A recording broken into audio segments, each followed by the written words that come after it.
Speaker for today's session is Mr. Peter van der Hijden, Management Consultant, Sophos Consultancy, Amsterdam, the Netherlands. Before beginning the webinar, I would like to invite Dr. Jigyasu Dubey, Coordinator of ISAGA 2021 and Head of the Department of Information Technology at Shri Vaishnav Vidyapeeth Vishwavidyalaya for introducing about the webinar. Thank you, Rupali ma'am. Today's speaker of the webinar, Mr. Peter van Hijden, Management Consultant, Sophos Consultancy, Amsterdam, the Netherlands. Dr. Upinder Dhar, Honorable Vice Chancellor of Shri Vaishnav Vidyapeeth Vishwavidyalaya, Indore, India. Respected Dr. Vinod Damlekarji, Gaming and Simulation Expert and Founder of Mantis. Respected Dr. Santosh Dhar, Dean, Faculty of Doctoral Studies and Research. Dr. Anand Rajawat, Director of Shri Vaishnav Institute of Information Technology. My colleague and host of today's webinar, Mrs. Rupali Bhartiya. All the panelists, all the ISAGA members, head of the institutes, head of the departments, faculty members, research scholars, and my dear young friends. It gives me immense pleasure to extend very warm greetings to all of you on behalf of Shri Vaishnav Vidyapeeth Vishwavidyalaya, Indore, India, in the 8th webinar of this series. Friends, International Simulation and Gaming Association, ISAGA, is a professional association for students, teachers, trainers, researchers, practitioners, and other professionals. Its aim is to promote gaming simulation methods, including research, consulting, learning, and teaching methods such as traditional business and management simulation games, policy exercises, computer simulation and computer-supported simulation games, role play, learning games, scenarios, dynamic case studies, experimental learning activities, business theaters, etc. ISAGA 2021, the 52nd Annual International Conference of ISAGA, will be organized by Shri Vaishnav Vidyapeeth Vishwavidyalaya at its campus in Indore, India, between 6th to 10th September. The theme of the conference is Gaming, Simulation and Innovations, Challenges and Opportunities. This event is the first ISAGA International Conference in India. It is possible to organize special activities and thematic sessions. If you wish to take the initiative, please email your proposal with details such as objective, process and resources needed to at isaga2021@stw.edu.in before January 15, 2021. I also request to submit the full paper before the deadline, which is March 15, 2021. To prepare the conference, the university is organizing a webinar series on gaming and simulations with emphasis on the conference theme. Our key speakers are ISAGA members and other GS professionals. Till now, 7 webinars have been conducted. Today is the 8th webinar of the series, and today we have with us Mr. Peter van der Hijden, Management Consultant, Sophos Consultancy, Amsterdam, the Netherlands. He speaks on gaming, simulation, and the UN Sustainable Development Goals. He will give a short introduction to the 2030 Agenda of the United Nations. In this case, the Sustainable Development Goals, SDGs. I am delighted to welcome Mr. Peter van der Hijden. We are grateful to you for providing your time for the 8th webinar of this special series. I also welcome all the ISAGA members, gaming and simulation experts, faculty members, research scholars, and students. I am sure this will be a very exciting and knowledgeable journey for all of us. Thank you. Thank you so much, sir. Now I would like to invite Dr. Upinder Dhar, Conference Chairperson, ISAGA 2021 and Vice Chancellor of Shri Vaishnav Vidyapeeth Vishwavidyalaya, Indore, for the welcome address. Our invited speaker for this webinar, Mr. Peter Hijden from Netherlands, Ms. Elena, all other members of ISAGA, non-members of ISAGA, colleagues, students, and friends. At the outset, I would like to extend a very warm welcome to all of you to this 8th ISAGA webinar. As you know, that ISAGA 2020 had to happen in India, but it could not due to COVID-19 pandemic. But 2021, ISAGA 2021 will be organized by us in India, and I'm sure that by that time things will normalize across the world, and all of us have to meet physically and learn from each other. To keep and maintain the temper and our continued interest in simulation and gaming, this series of webinars was started. First webinar was addressed by Dr. Sebastian, followed by many other eminent gaming and simulation experts. Today we have Mr. Peter Hijden, the well-known management consultant in Netherlands. We are thankful to him for having accepted our request to share his experiences today in this webinar. This webinar will be adding to the glory as past 7 webinars have done, and it will keep our motivation high and make our waiting period easier, waiting period for September 2021, and we'll be having ISAGA 2021 from 6th to 10th of September in India. So I wish everybody happy learning during this 8th ISAGA webinar. So thank you very much. And once again, I welcome Mr. Hijden and all others who have joined from various countries. Thank you very much. Thank you, sir. Before inviting our speaker for the session, I would like to have pleasure to introduce a speaker. Mr. Peter van der Hijden works as an independent management consultant through his own Sophos consultancy in Amsterdam, the Netherlands. He is active in the field of ICT for sustainable development goals and specializes in gaming simulation, digital fabrication, Fab Lab, STEM education, and e-learning, distance learning Moodle.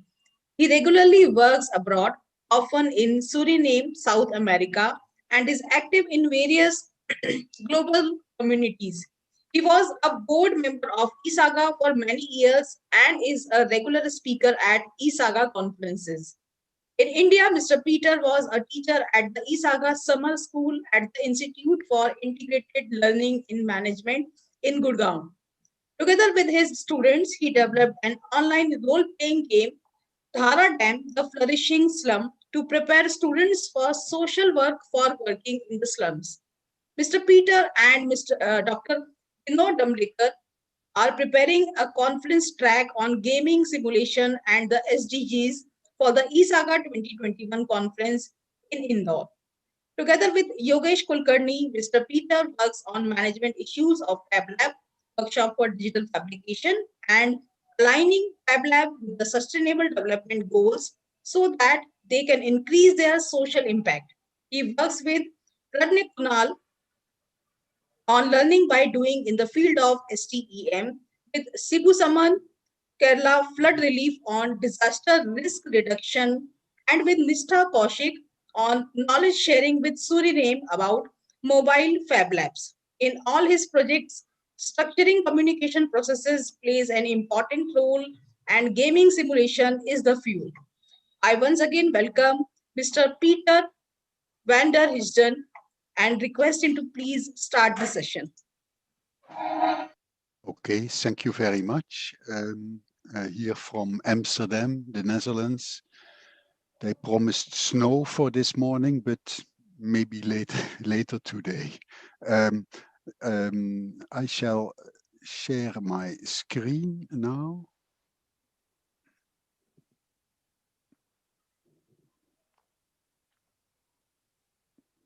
And see how that works.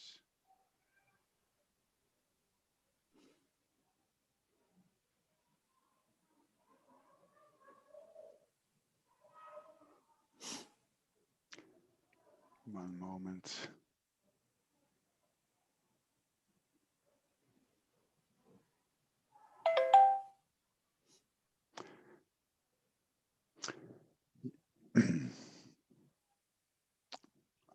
Okay, welcome everybody. This is the first slide I show to you.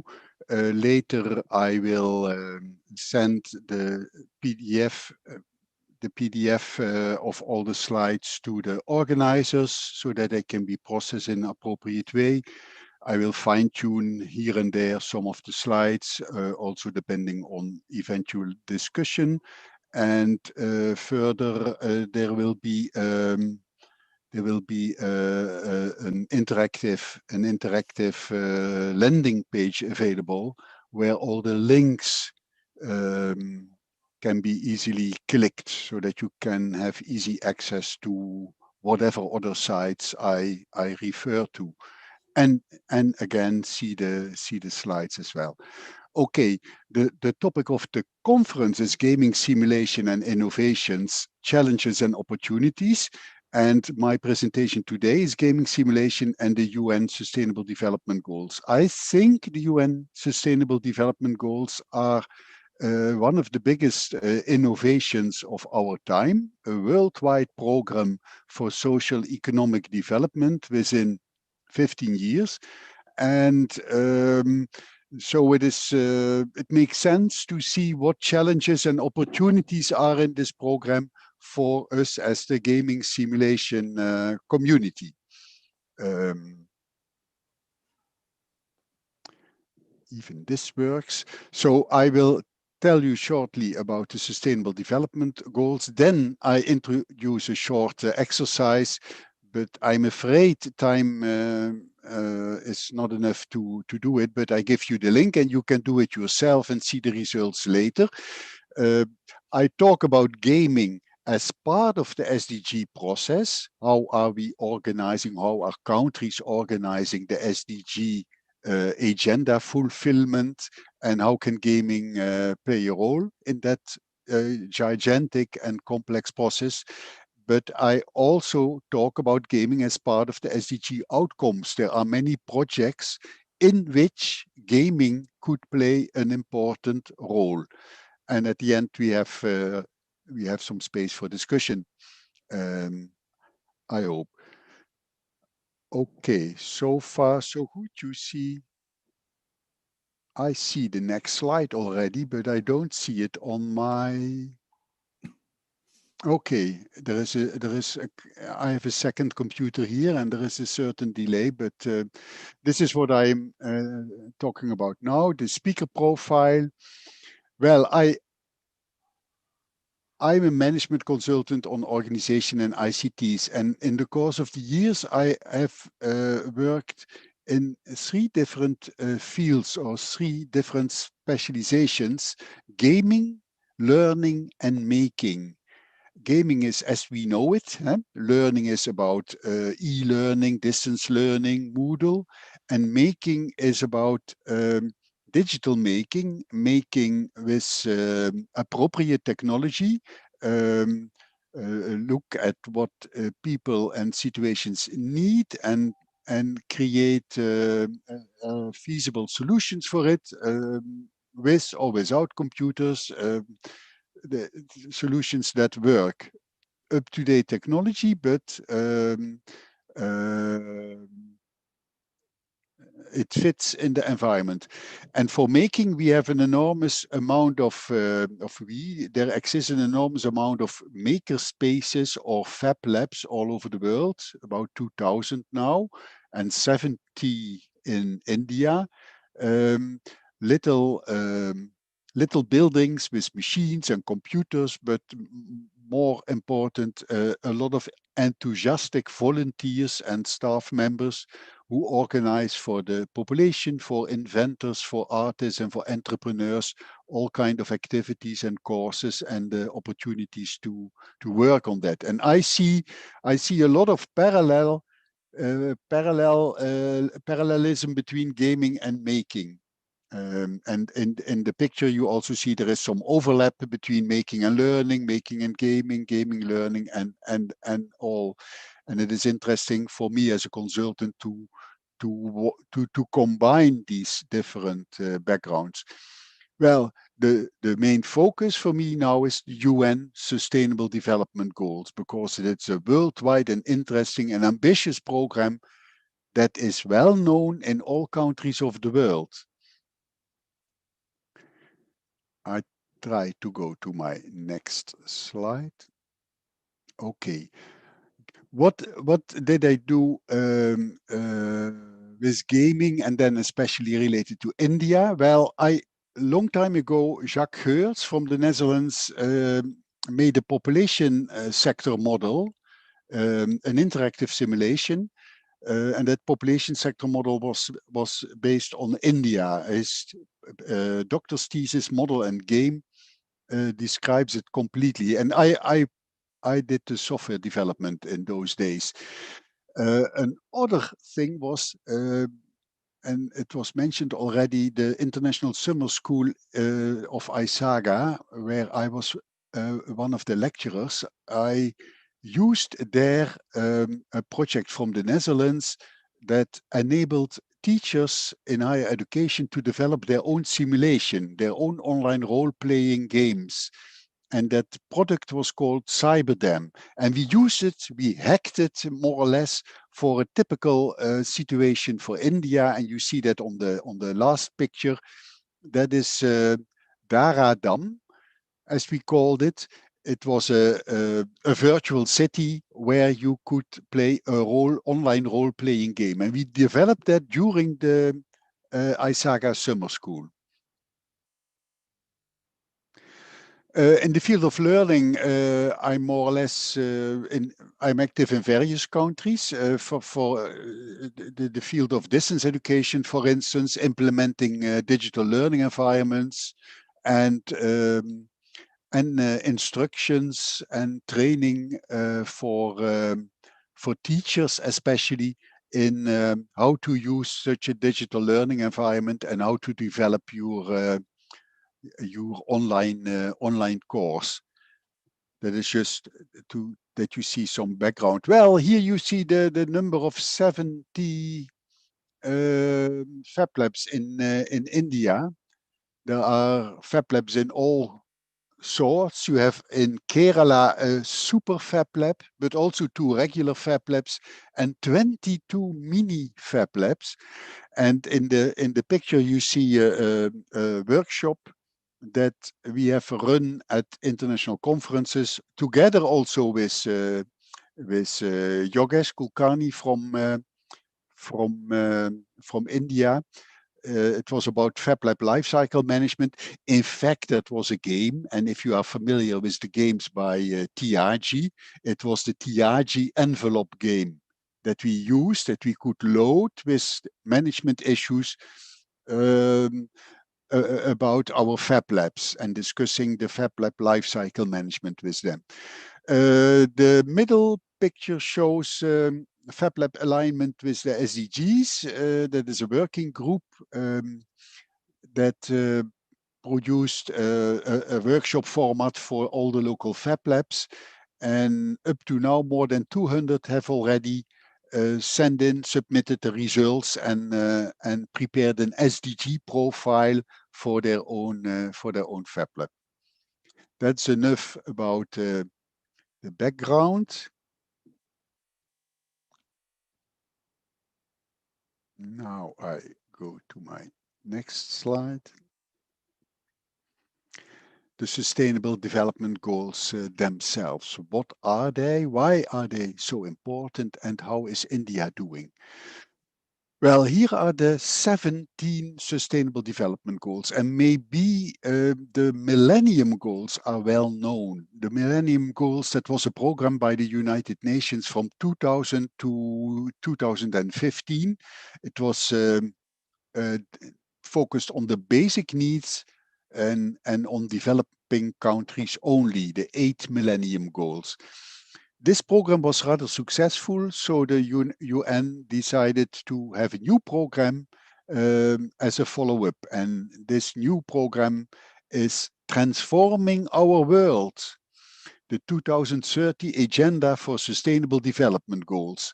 And this global socio-economic program for the period, the time span 2016 to 2030, is agreed by all UN member states. That is very special that all countries of the world agree in such a ambitious program. It consists of 17 goals, and you see at the top of this picture the icons of these 17 goals. But what is more important, these goals have been subdivided into 169 targets. And by the way, the Paris Climate Agreement, although it has its own organization, in all the propaganda around the goals, the Paris Agreement simply is part of it. Also, the Sendai framework for disaster risk reduction is more or less included in it. An important principle is leave no one behind. So the targets are very strict in what we want to accomplish in the year 2030. Not most children to school. No, 100.0% go to school. So it is much more demanding. And it costs trillions of dollars every year. And the the multilateral development bank only have billions of dollars every year to spend. So there are new ways of financing constructed to make this all happen.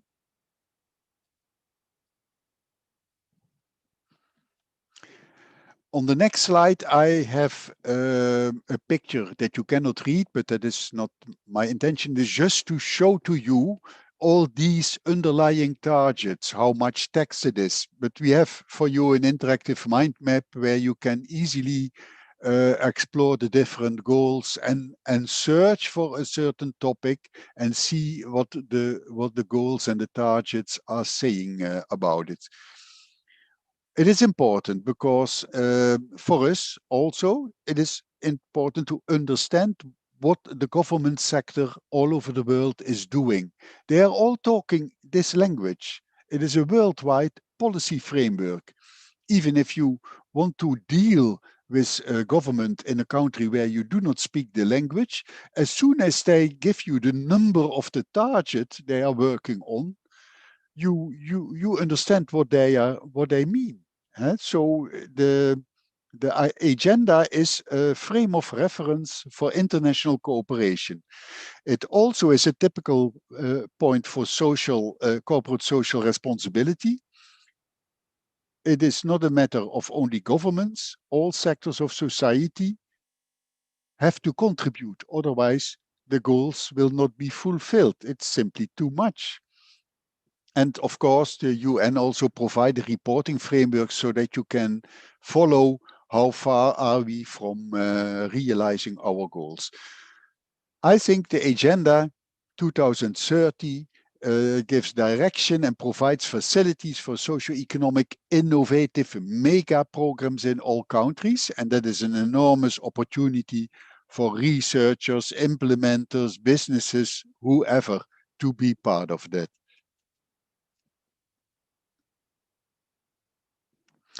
How is India doing?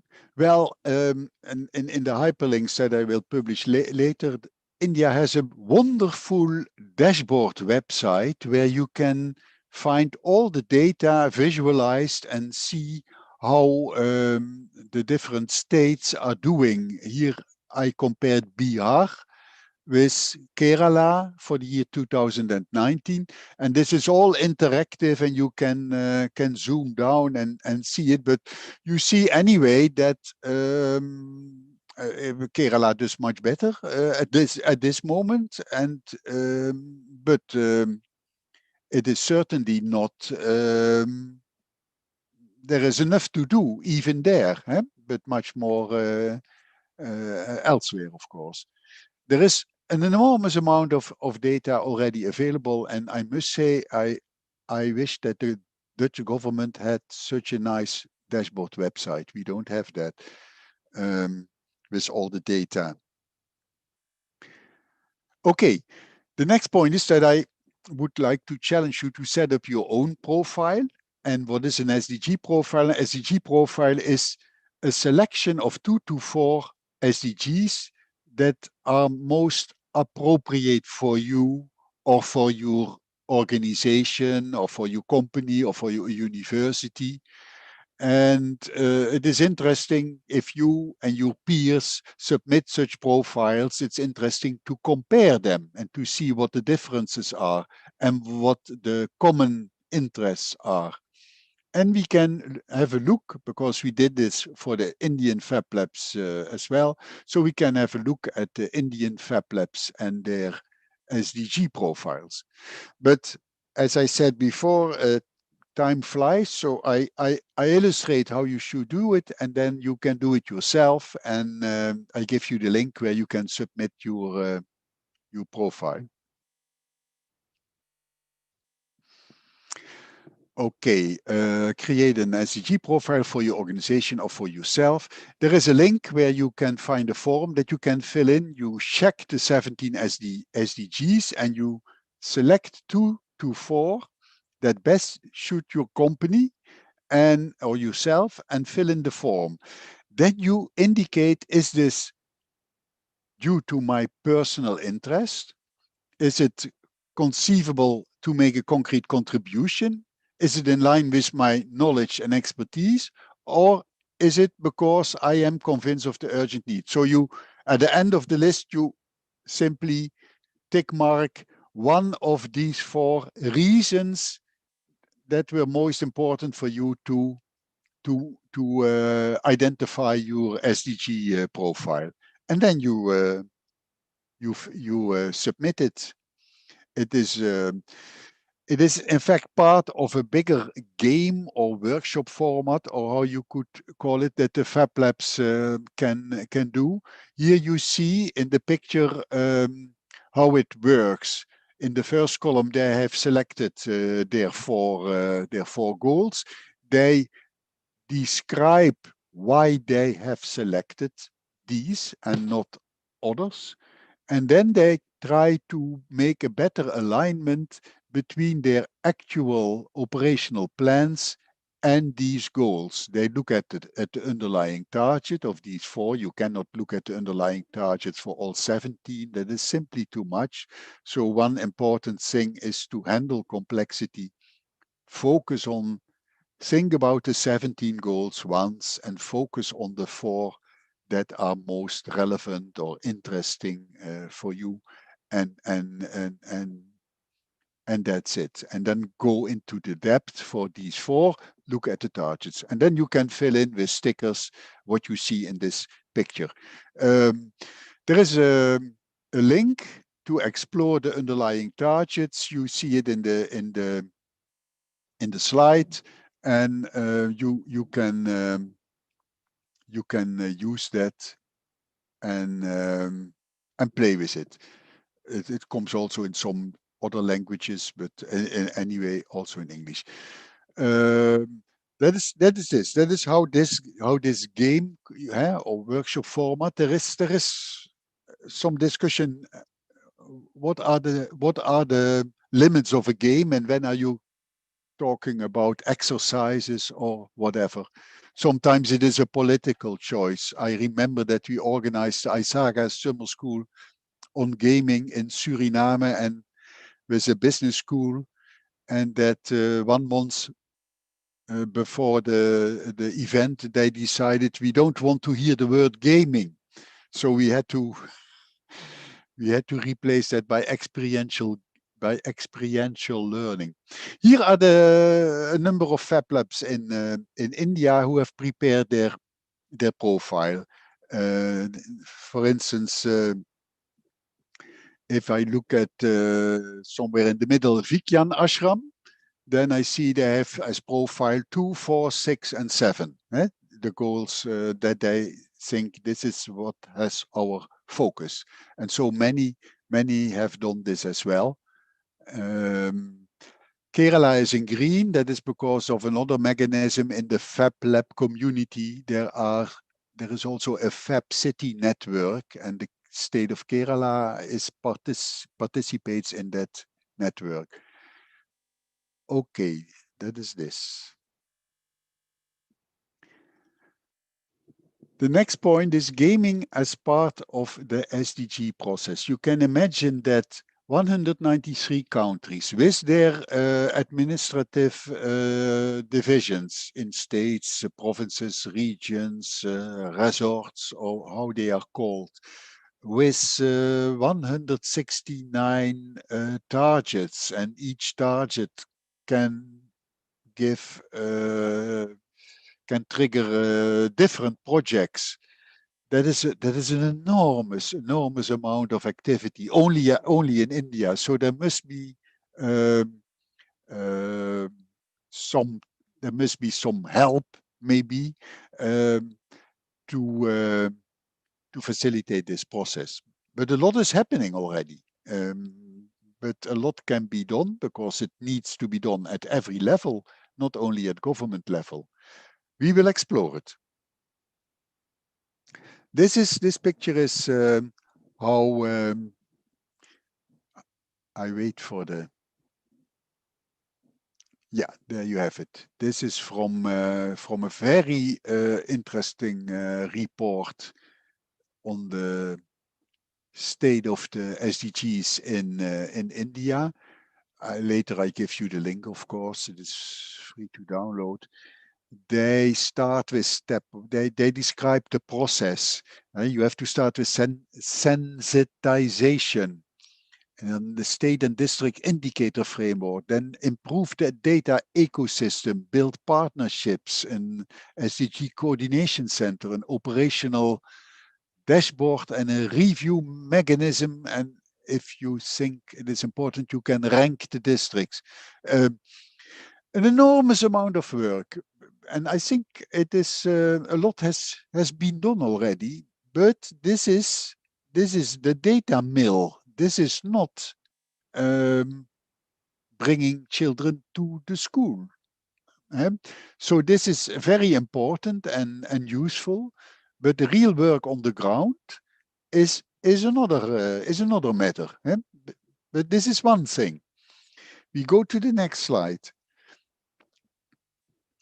The UNDP also comes with documents and reports and handy tools and whatever. They say you should build awareness, you should have tools to apply multi-stakeholder approaches. You should create horizontal policy coherence. That means that the different topics are dealt with at the same level together. There should not be silos, but you also need a vertical policy coherence. If the district focuses on health and the national level is not interested, then there is a problem. Financing and budgeting is a whole way of activities, and mainstreaming in complexity. That is where it all comes together. And I give some examples of existing games or games that we have prepared or are experimenting with to help in all these aspects. We go through it quickly. Okay, the first thing is building awareness, and there you have all kind of funny or not so funny games. For instance, snakes and ladders. You can make that. Of course, you can make that in a game for about the SDGs.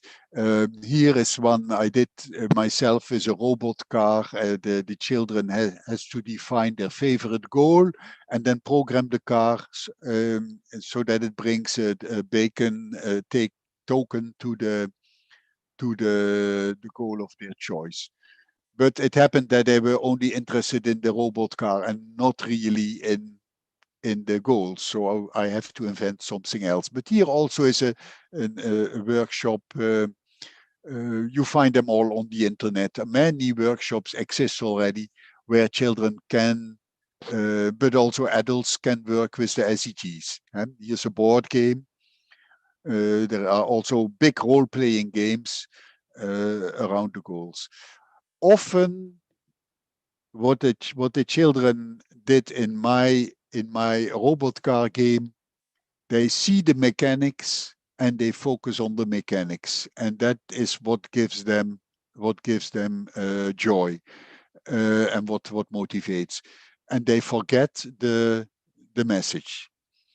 And I also have seen games for adults where the same was happening. As soon as you know the mechanics, you can play so that you can win the game, for instance. But you are focusing on the mechanics because you need to understand the mechanics to win. And that has nothing to do anymore with the content of the goals. So to make really a good game that triggers people and raises their interest and knowledge about the goals is not so easy. Okay, then an interesting to apply multi-stakeholder approaches. That is an old game I made myself. It's a frame game. It's the upper picture. It's a game, tac, tac, tac, tac, tac. It's a frame game to develop a global implementation plan. So you start with a brainstorming about all kind of actors, and you have to reduce that together to 7, and these 7 are then the perspectives that are used during the game by preparing this global implementation plan.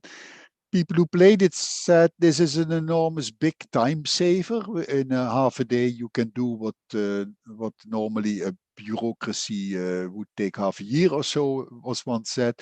But the result is a big poster with keywords. And what happens with that after the session? That is always a surprise. Well, one interesting thing, and I think we should do that more often, is see our games as a module and connect different modules as a sequence together. And so we also used tactac in a trilogy, a kind of a triathlon, 3 games on a row. The first is the classic tactic game. The second is, it's not really a game, it is a certain wiki, an online wiki, where we ask immediately after the first game the players, the participants, to go to the wiki to pick the stickers they have written and fill them into the wiki in the right place. So the wiki is organized as a big matrix where you can go, you can read it browse it from page to page in a vertical direction and in a horizontal direction.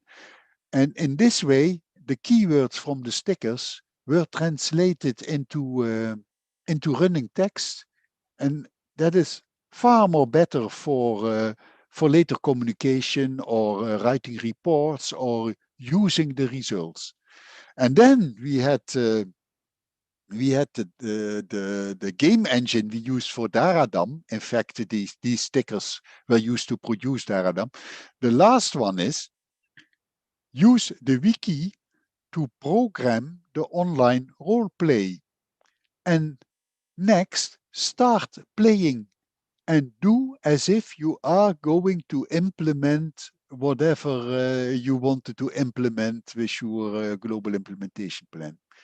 So that is 3 isolated exercises or games, but if you connect them, you have I think a very powerful it has a lot of added value. And I think we should do that more with games, and especially, for instance, the games by Tiaji, one of your later speakers, I guess. He has many very short games and exercises which you can use for construction purposes, to construct a larger event. Okay, with my colleagues from the FabLab community, I created a local plan game. The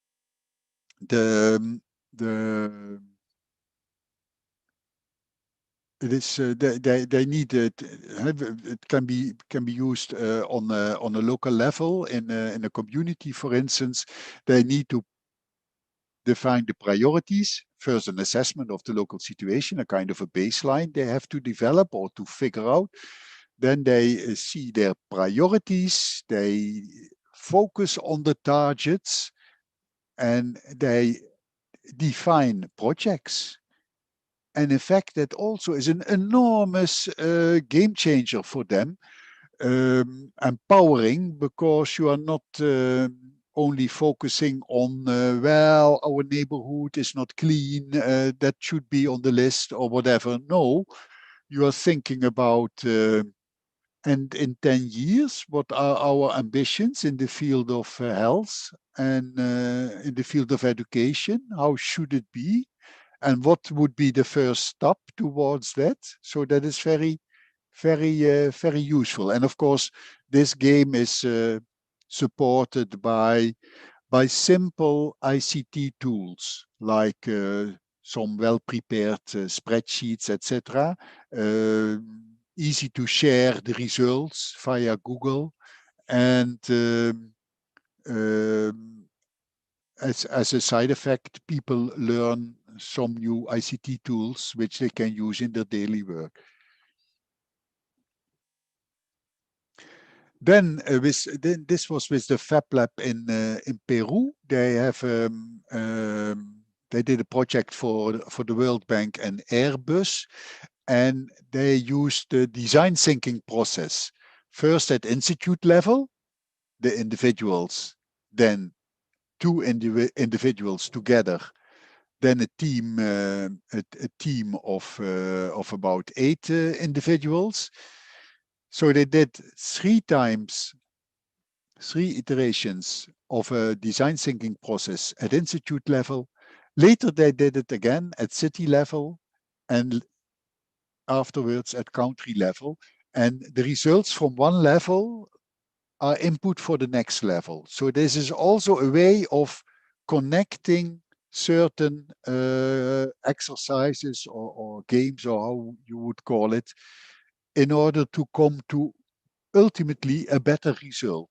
And in this case, even the participants more or less were changing. So that was very interesting, and that can be worked out further and improved further, etc. It was nice to be part of that. I see now that the winning proposal game, that is also a game we prepared. There is a picture with so-called swim lanes, and in the swim lanes you see that we have a red group, an orange group, a yellow group, and a green group.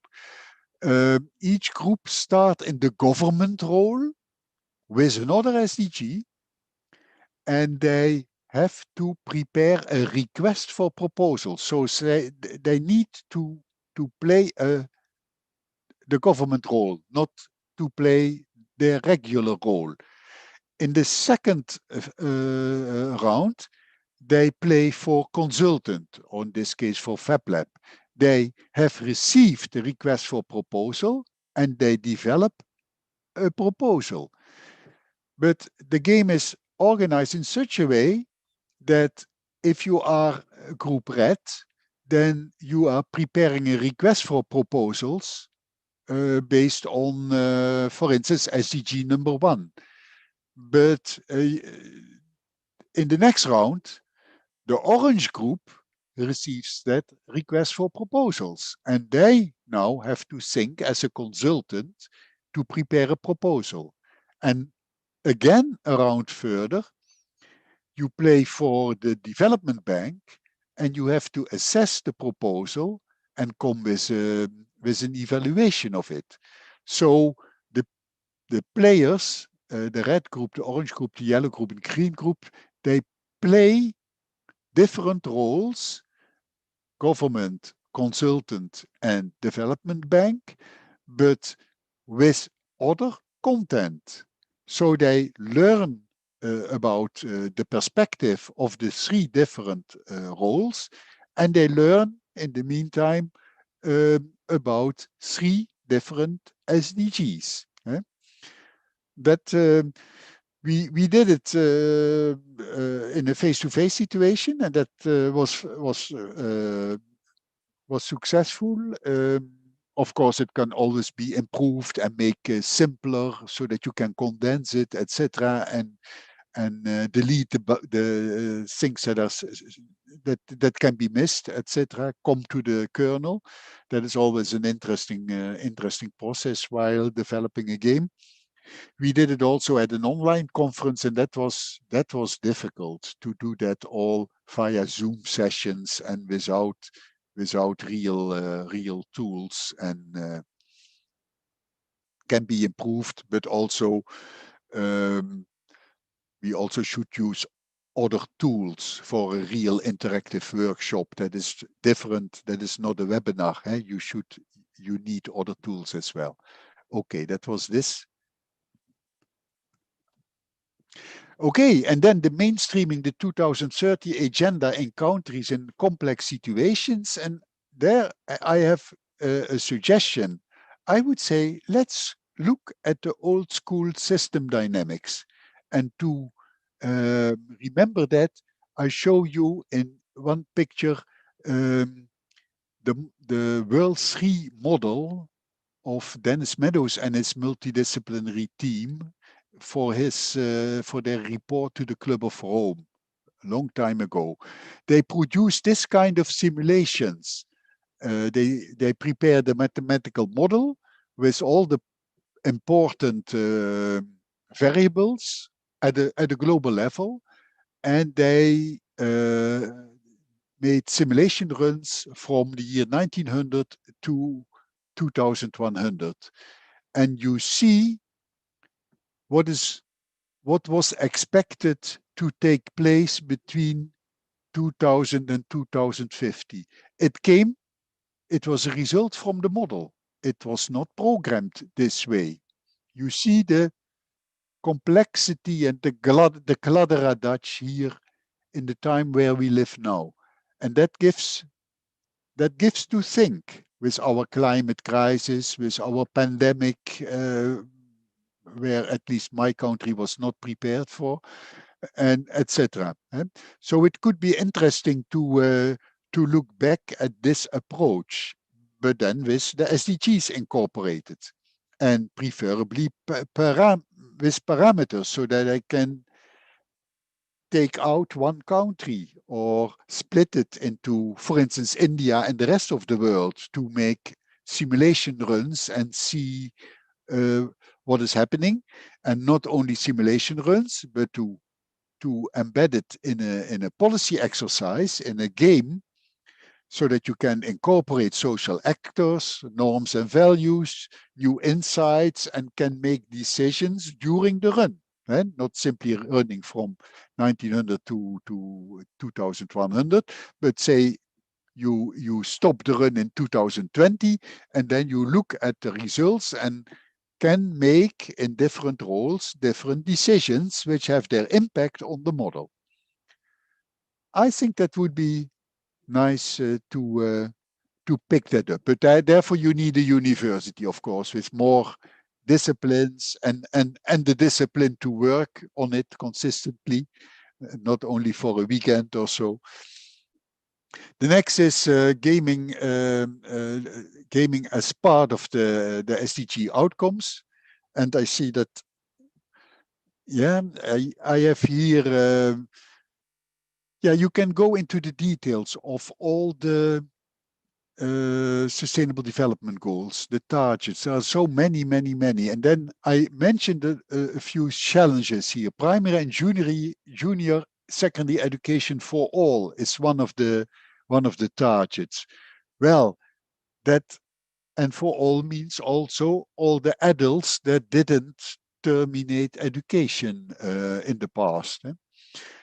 That is an enormous challenge to bring education everywhere in the country, to every location, and to have all people on board, even people with bad memories about the time that they have visited school. And so you need other ways of working with people and ways to make the education more practical.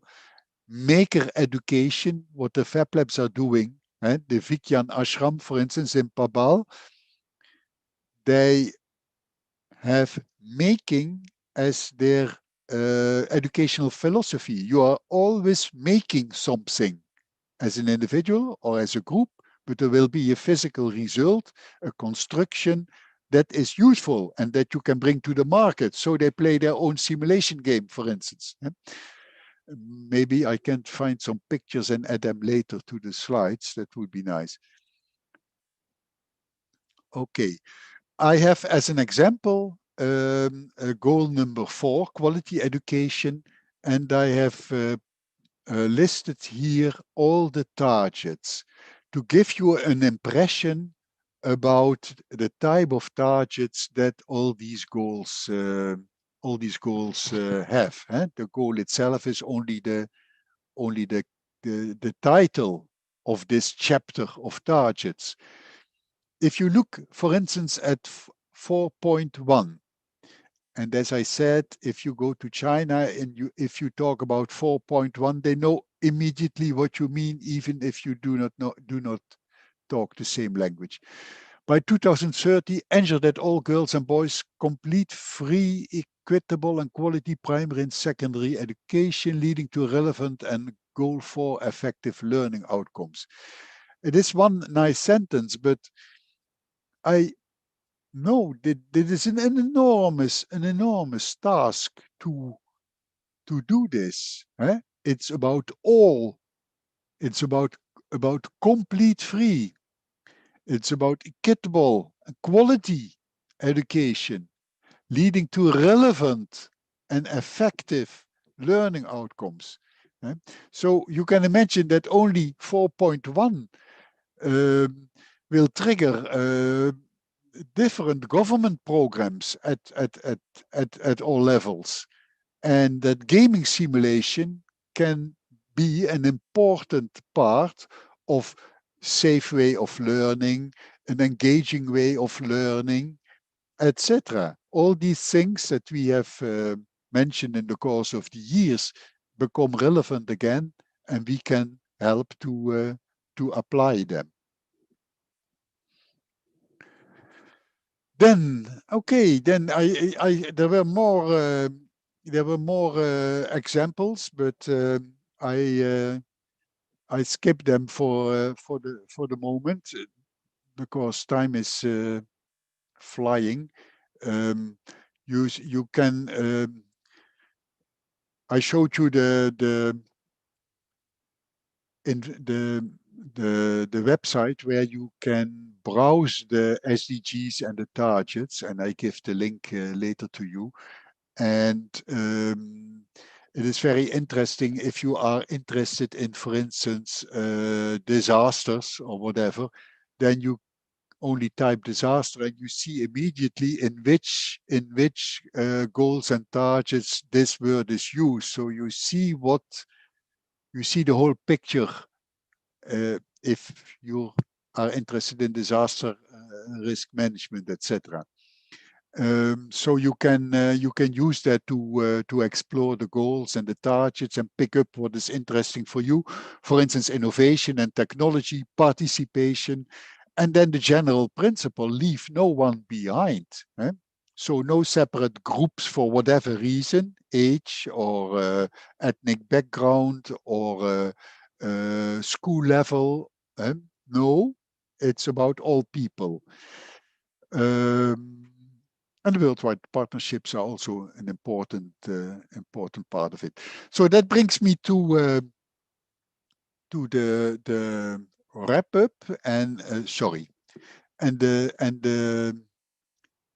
the discussion.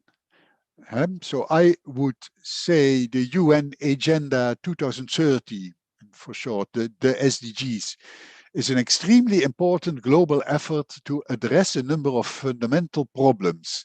Every country, every region, every organization is expected to contribute to this program. This also applies to us, to SVVV, the ISAGA, and the conference.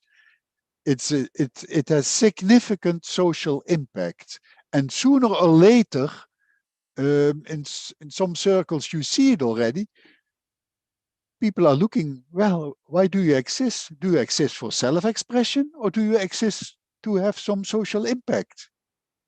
So it is important to look at that and to see what you can do with it.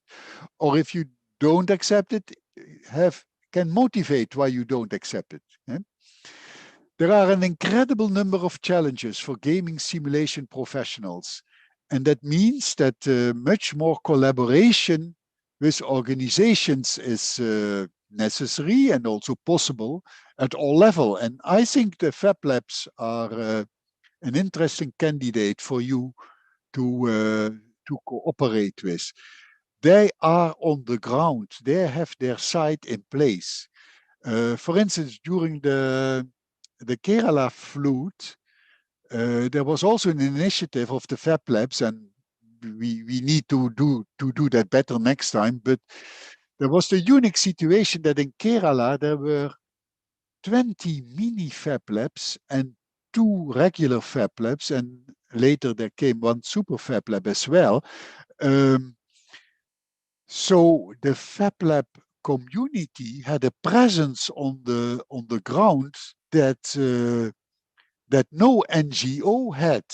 For instance, the Red Cross, they have not 20 little sites in that region. So that could be an enormous power if we could organize that quickly and fast, but we as a community have learned from it how we should do that better next time elsewhere or wherever. Disasters are happening, and they will not happen all the time in the same place and always in the same way. Okay, but that is the interesting thing of the Fab Labs and their local presence. Gamers and Fab Labs have a lot to offer each other. The gamers designing and organizing social processes, and the Fabbers, the presence on the ground. But there you find also volunteers, so you can their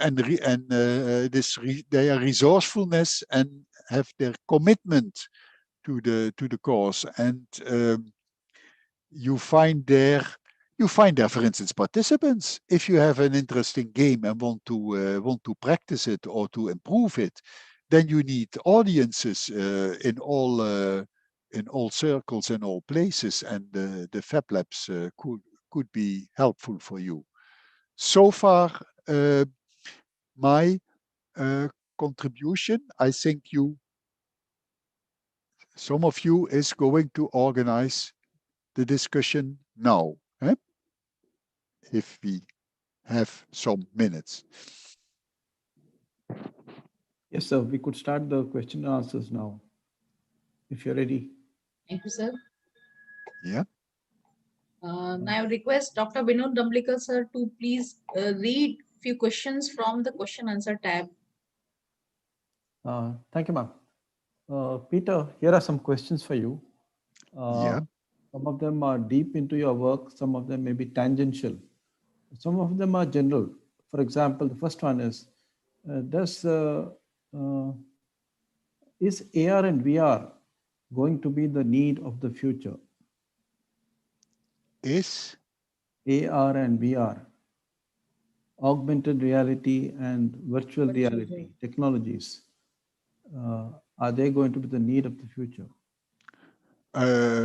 for me, it has no priority. I think it is interesting in some cases to visualize complex data, but sometimes it is more important to look at the essence of the data and not the complexity. You saw it in the past. Dennis Meadows with his team produced the Club of Rome world model. It was followed up by another effort of people who made the next model 10 times more complex.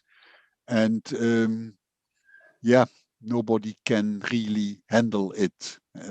So it is also good to look for the essence. And but there's certainly there are applications, and I think yeah, it could be nice. It could be a gimmick. It could be. Okay. The next question is, I will redraft this slightly. The question is, can we develop? So what I would like to ask is, how can we develop games representing future trends in renewable energy for sustainable development? So this is a question that is centered. How you can develop? What would they like to do with the game, or is it for learning? Is it for? Yes, it would be for learning. Well, the most thing about energy is developing the game yourself. Then you have to think about all aspects. And if you think in maker terms, in the Fab Labs, then it is very interesting for children, for instance, but also for older people to generate their own energy. For instance, by playing with water, so that they have water power energy. With an old steam machine and manually generated energy. And then it is a big surprise for them that if you have a line of 2 meters and have a ventilator or a lamp at the other table, that reacts on what you are doing here, and it gives you can make a game to analyze that a little bit and compare the different forms of energy. Is that what you are thinking about? Is that kind of? I think generally yes. And for later, what is very interesting. Every country, but also every state can make an energy matrix. All the inflows of energy and all the outflows of energy and the various types and the transformation from one energy in the other, etc. And simply to build such a model and to figure out the figures in it and see what goes wrong and what should change in the future, that is also very interesting. You could say a game. You can place it in a game and let them figure out what is going on in this. I have a third question that almost popped up, but I think stopped us. I think Claudia had a question. May I invite Claudia, one of our future speakers at the seminar, to quickly ask a question of Peter? Your voice, you are still on mute. Yes, hello everybody, and hello Peter. Hi. I'm really excited about your presentation and how well you organize the gaming. I recently saw a video from Donella Meadows, which was the wife of Dennis Meadows. Yep. And she said, I was really inspired by that. She said, if we only create games which end in a disaster, like fish banks or some, we don't create a vision. And if people don't have a positive vision where to go, they just look away.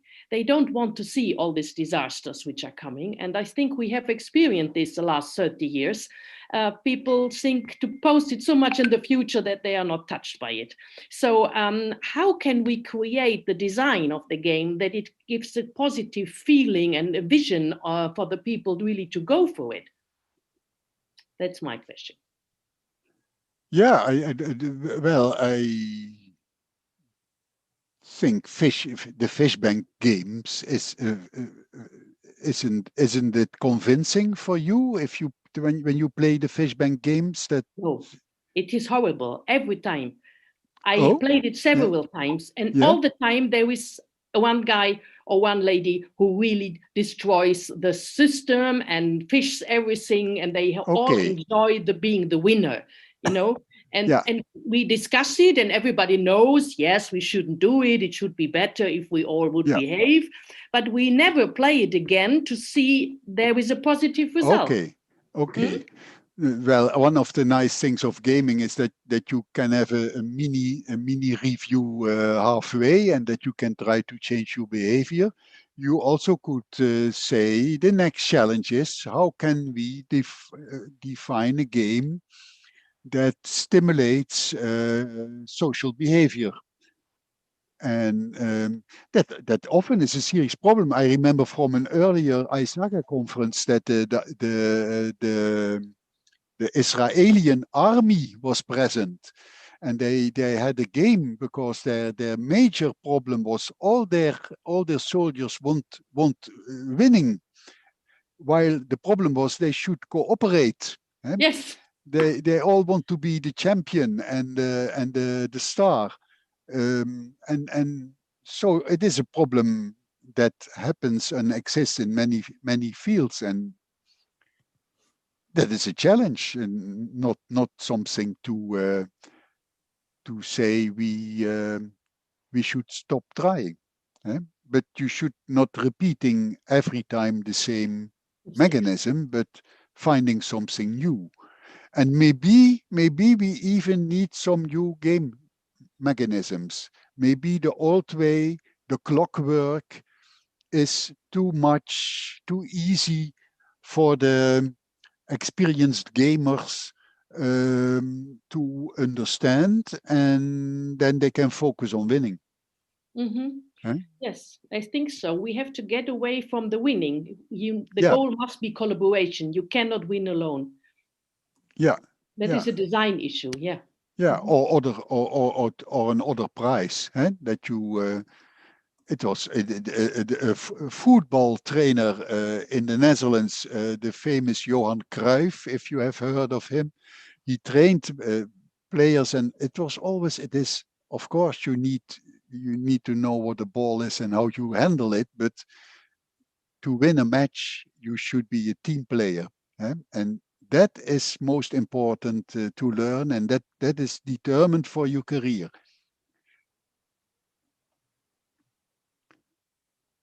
I have one last question. I don't know whether I have the time. The question is, can we create esports in India? Can we create esports in India? Esports. I cannot understand the word. As in email. Sports on, I think it is meant to be online or internet and so on.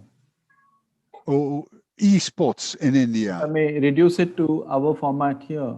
Okay. Well, one of the challenges is that you need to bring internet all over the country. And that is I work often in Suriname, a tiny country, but 90% is tropical rainforest, and the population is very little in the jungle. But to bring their internet and clean water and doctors and whatever, that is quite a challenge. And I think internet is a basic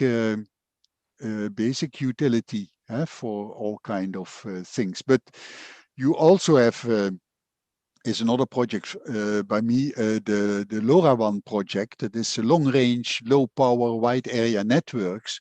That is very interesting for places where you want to do environmental measurement and have no internet, because you can use a single battery for 5 years and have a reach of 15 kilometers until the next settlement, and that's enough.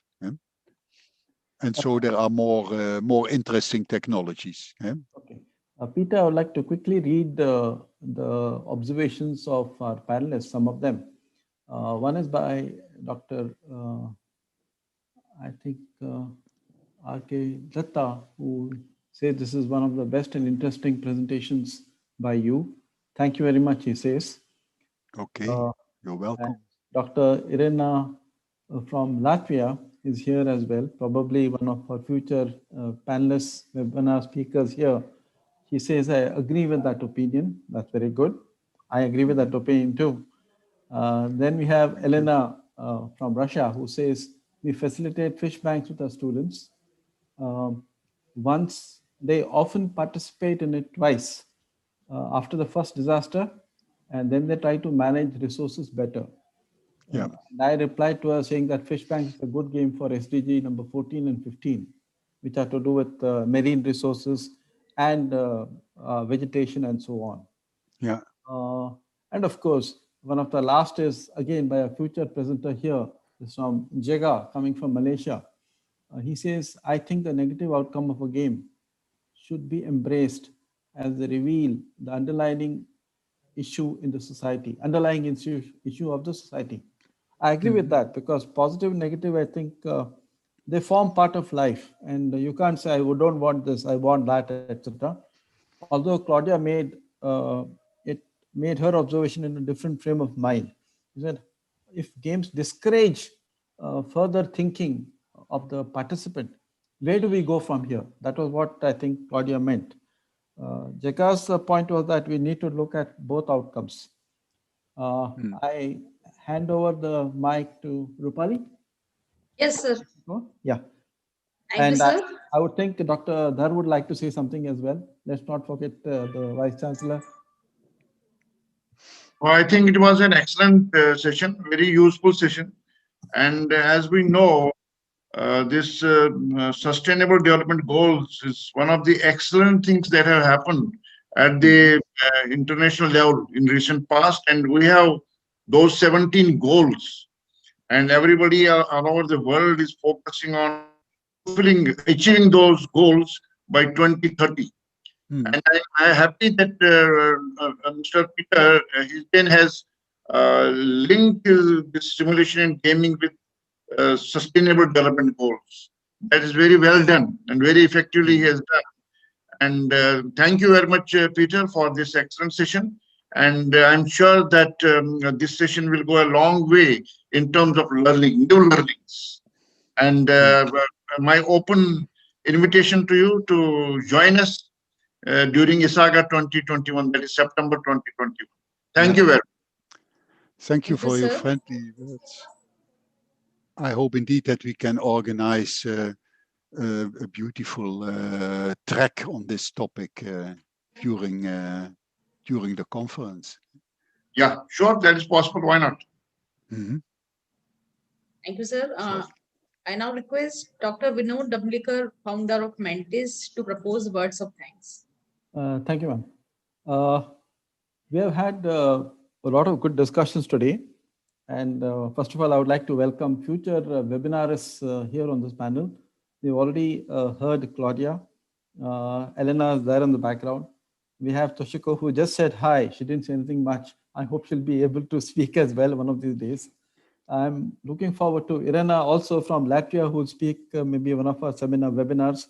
I'm waiting for her to send her thesis topic soon. Jaga from Malaysia has already confirmed his talk in future. And from India, of course, we are from India, so we have to do something sensational as well. And we have amongst our midst one of the panelists, Dr. Ramesh Sharma, and he'll be talking something unusual. I don't want to tell you what it is, lets it be as secret as possible. But you'll all like the surprise element and the high-tech element that he'll bring into his presentation. I have known Peter for donkey's years.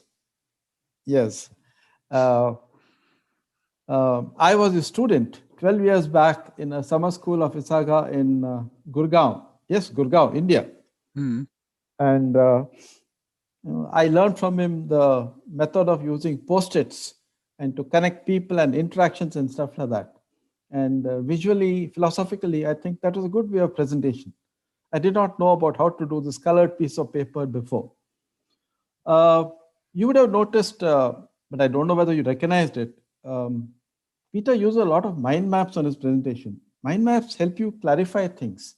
I think all of us should do that. I thought I was the only one who did that, quietly, secretively, because nobody did that. But when I saw Peter using mind maps in public, whenever you ask him to open his laptop, you see a mind map somewhere there. And mind map clarifies very quickly without any hierarchies. Bullet points and all that is there, but mind maps goes in all different directions, at least on 2D. And that is, I learned more from him. He presented the SDG topic in ISAGA 2018. I think that was in Thailand, or maybe 2015, I don't recollect. And that was where we have come all this far. He's presented a unique topic in the sense that we have not done this before. SDG is something nobody speaks about, although it's a very huge issue for everybody on this planet. I'm deeply grateful that he has proposed a topic and he has brought out so many wide variety of things about actors, actions, Fab Labs, and his Indian connections and all that. I certainly hope, like Dr. Dar has invited him, that he'll put up a very good show at ISAGA2021 in Indore, India, at the university. I also would like to thank so many speakers, listeners for their active presentation and participation today.